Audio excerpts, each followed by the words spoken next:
was Hollywood's highest-paid actor and the Oscar winner.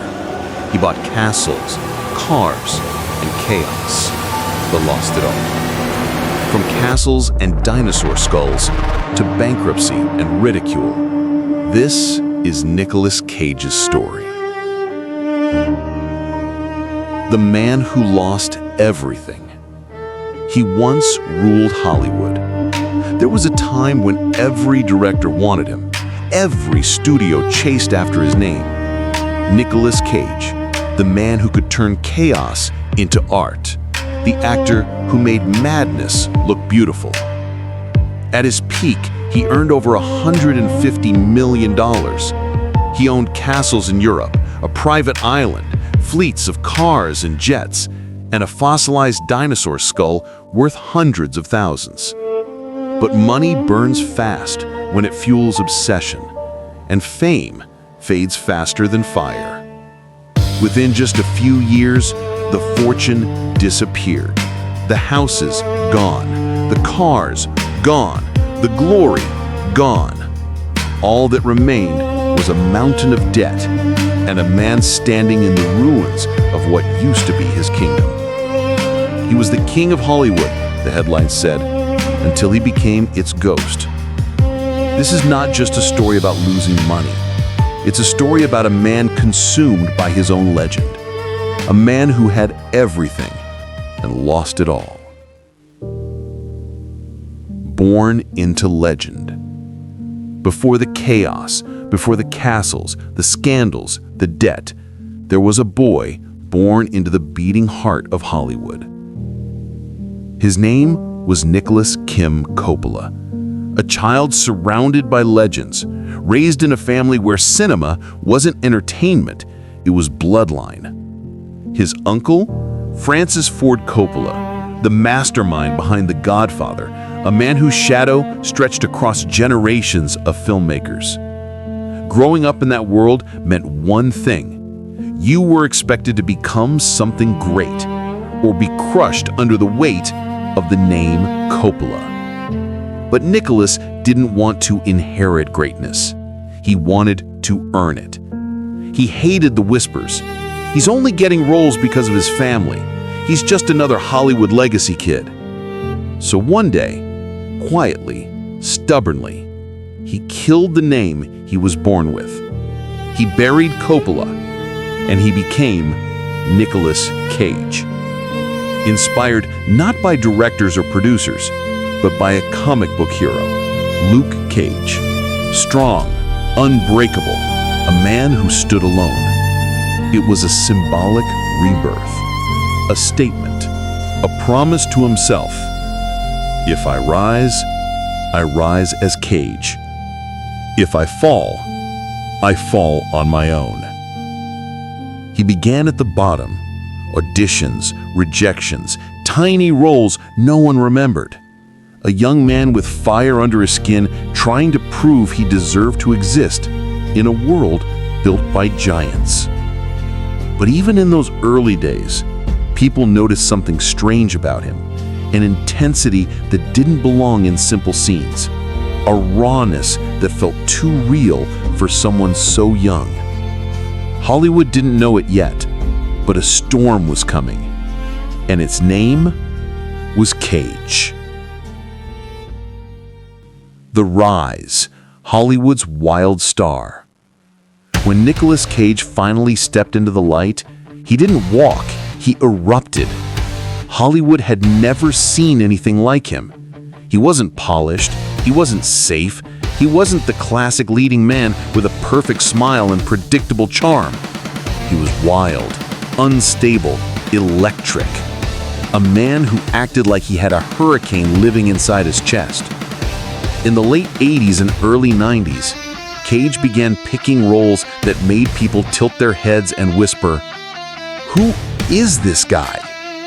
From the punk rock chaos of Vampire's Kiss to the poetic madness of Wild at Heart, to the strange, magnetic energy he poured into every frame. Cage didn't just act, he detonated on screen. But the world didn't truly understand his power until 1995, leaving Las Vegas. A film where Cage played a broken man drinking himself to death. Softly, painfully, truthfully. No theatrics, no explosions, just a soul unraveling thread by thread. When the film ended, critics said the same thing. This is not acting, this is a man bleeding on camera. And the Academy agreed. Nicolas Cage won the Oscar for Best Actor, a moment that officially crowned him one of the greatest performers of his generation. Then came the transformation. Cage didn't just become a star, he became a phenomenon. The Rock, Con Air, Face Off, one after another, explosive, unforgettable, iconic. He carried entire blockbusters on his back with the confidence of a man who finally realized he wasn't meant to follow the industry. He was born to bend it. Every film felt like a dare. Every performance felt like he was saying, "Watch what I can do. Dare me to go further." And for a brief, blinding moment, Nicolas Cage wasn't just one of the biggest stars in Hollywood. He was its most unpredictable weapon. A man who could make audiences cry, laugh, or drop their jaws in disbelief, all in the same scene. The legend had risen, and Hollywood couldn't look away. The kingdom of excess. Success didn't just elevate Nicolas Cage, it consumed him. Because once he reached the top, he didn't just live like a movie star, he lived like a man trying to outrun time itself. With tens of millions flowing in every year, Cage began building a kingdom. Not of trophies, but of obsessions. He bought 15 homes, each one stranger and grander than the last. A mansion in Bel Air, a palace in New Orleans, a Gothic castle in Germany, another castle in England, a private island in the Bahamas, yes, an entire island just because he could. His garage became a shrine of horsepower. Ferraris, Lamborghinis, Rolls-Royces, a collection that could rival royal families. And then, the purchases got even stranger. He bought a dinosaur skull worth $276,000. Ancient shrunken heads, a shark, a crocodile, an albino king cobra, a tomb shaped like a pyramid, built specifically for the day he dies, so he could leave the world the way Egyptian pharaohs did. To Cage, these weren't luxuries. They were artifacts of a man trying to feel everything, experience everything, own everything before the universe took it away. He once said, "I spend money because I want to feel alive." That was the truth. Every purchase was a spark against the void, a shout into the darkness saying, "I'm here, I exist, I matter." But no kingdom lasts forever, and the higher the walls, the harder the collapse. Behind those closed doors of those mansions and castles, a storm was brewing, a storm waiting quietly, patiently, for the perfect moment to strike. And when it did, it would take everything. The fall, debt, taxes, and ruin. Every empire collapses. But Nicolas Cage's collapse wasn't a sudden earthquake. It was a long, invisible leak, eating away at everything he built, without warning, until the whole kingdom crumbled beneath his feet. It began with a letter, a quiet, simple envelope from the IRS.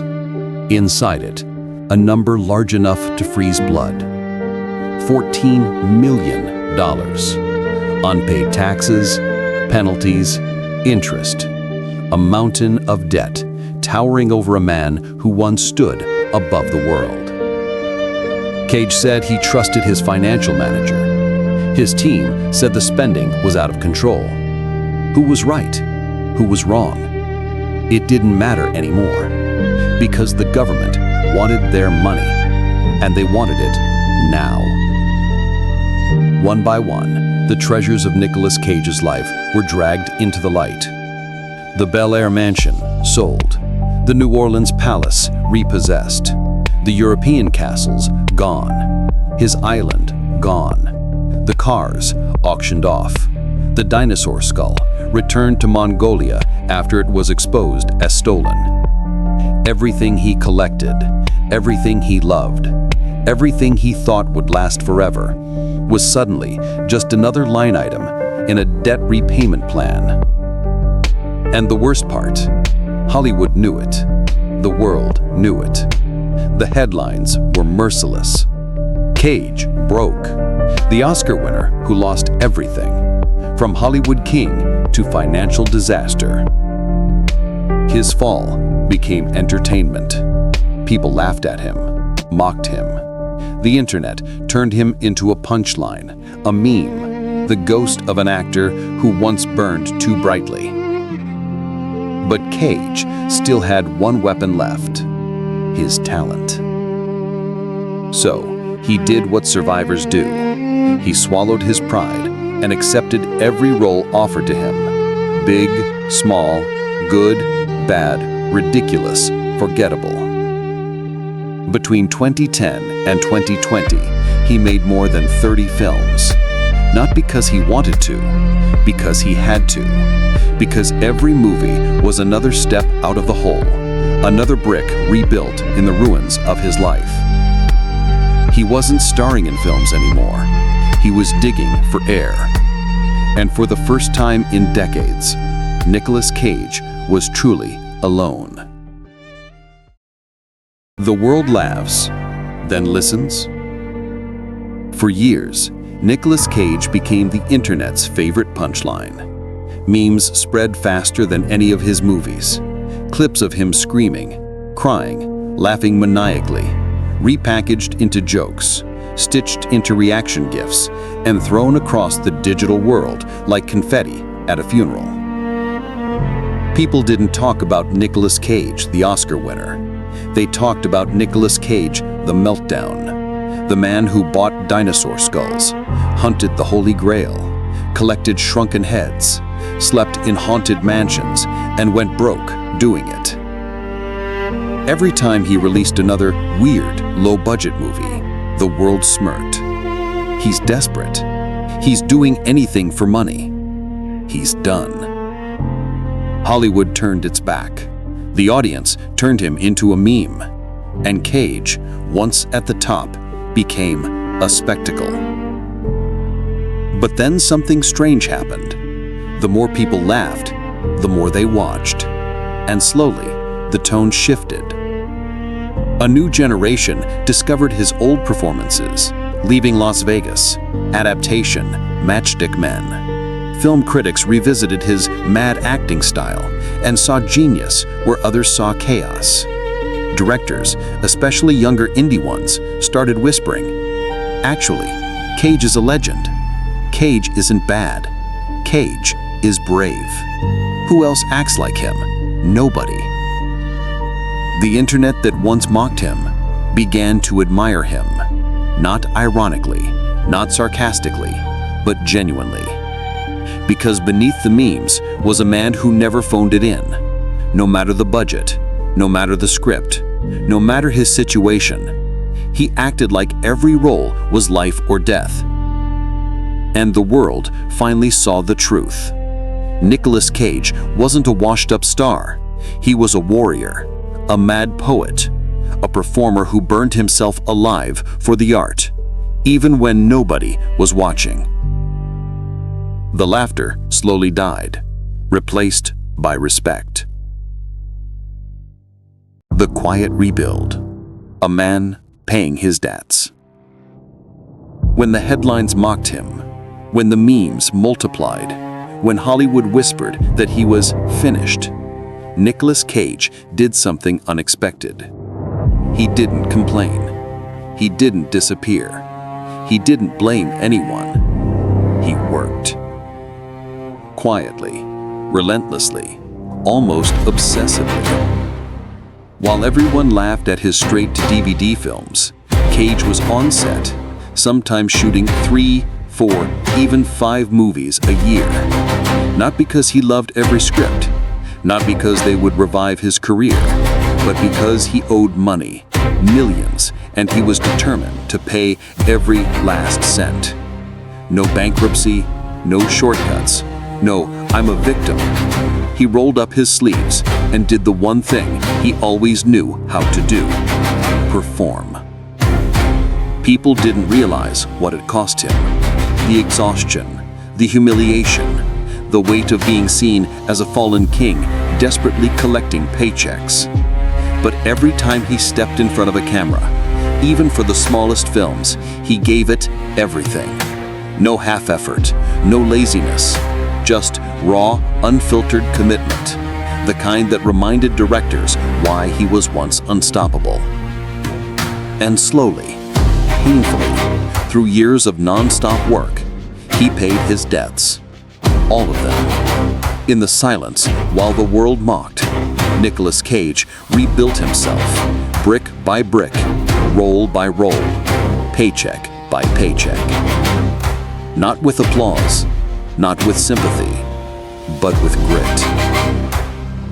This wasn't a comeback. Not yet. This was survival. This was discipline. This was a man refusing to drown, even when the world was ready to watch him sink. And behind the scenes, something was changing. A storm was gathering. A resurrection no one expected. The unexpected resurrection. Pig. Mandy. The unbearable weight of massive talent. After years in the shadows, after a decade of relentless work just to stay afloat, the world finally noticed Nicolas Cage again. It began quietly. A film called Pig, 2021. Simple, small, almost unassuming. No explosions, no stunts. Just a man, a forest, and a pig he loved more than life itself. Cage played Rob, a truffle hunter whose life has unraveled, a man grieving the loss of what he cherished most. And suddenly, the world saw it, the intensity, the precision, the heart Cage had always carried. Critics called it a masterpiece of subtlety. Audiences felt something they hadn't in years, a genuine, raw connection. Then came Mandy, 2018, a psychedelic nightmare of revenge and loss, where Cage's performance teetered on the edge of madness. It was a reminder that he could still shock, captivate, haunt.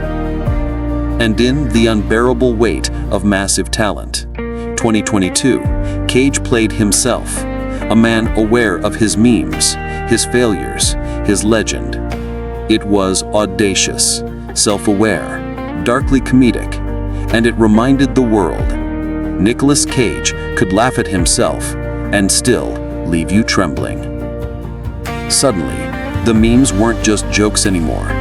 They were context, a life lived to the extreme, a story told in fire and ash. And the man who once lost everything was now captivating hearts again. Hollywood started to whisper, "He's back. He's different and brilliant. He's reinvented himself." The fallen king was no longer crawling. He was rising. And this time, he was doing it on his own terms. Can Nicolas Cage truly come back? The question hangs in the air like smoke in a dimly lit theater. Can Nicolas Cage truly come back? Hollywood is a brutal place. It does not forgive easily. It remembers the mistakes longer than the triumphs. The failed films, the reckless spending, the memes, all of it lingers in the minds of studio executives. But Cage has changed. No longer chasing blockbusters for money, no longer trying to prove he belongs. He chooses roles with intention, smaller, darker, stranger, yet profoundly human. Pig, Mandy, the unbearable weight of massive talent. Each one is a testament. Cage is not a relic. He is an actor alive, daring, unafraid to show every crack in the armor. Critics now call him a Renaissance performer. Indie directors see a man unafraid of risk. Audiences, old and new, see the genius that always existed, buried beneath chaos, memes, and bankruptcy. Could he return to the glitz and glamour of blockbuster Hollywood? Perhaps. Could he win another Oscar? It's uncertain. But does it matter? Because Nicolas Cage is already reborn. He has survived the peak and the collapse, the mockery and the memes, the lavish empire and the ruins. And now he performs with freedom, with truth, with fire. The world may still laugh, still question, still judge. But one thing is undeniable. Nicolas Cage is a phoenix of Hollywood. He fell, he burned, and he rose, not as a king, but as a force that no scandal, debt, or meme can ever extinguish. The man who lost everything may have finally found what matters most: himself. If Nicolas Cage's story teaches us anything, it's this. Even when the world laughs at you, even when you've lost everything you thought defined you, there's always a chance to rise again. If you've ever fallen, failed, or been mocked, remember Cage. Remember the man who burned bright, fell hard, and still came back stronger. Subscribe now to dive into more stories of rise, fall, and redemption in Hollywood. The untold stories that will shock, inspire, and move you. And don't forget to hit the bell, because the next legend story could change everything you think you know.